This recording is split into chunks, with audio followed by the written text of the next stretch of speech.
how to poke someone on Facebook.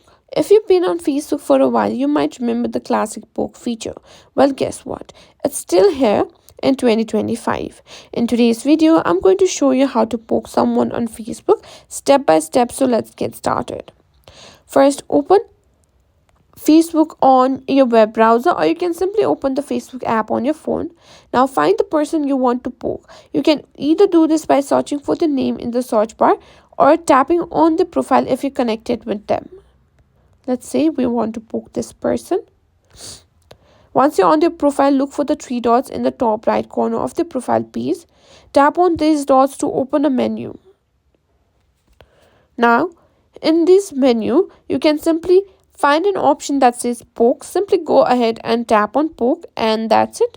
Once you've poked them, they'll get a notification they've been poked by you. The poke is a fun, playful way to get someone's attention on Facebook. After you poke someone, they can either poke you back or choose to ignore it.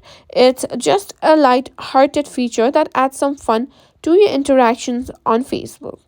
Now, if you want to see who's poked you, you can simply do that by going on your notification, and here you can find a notification that someone has poked you.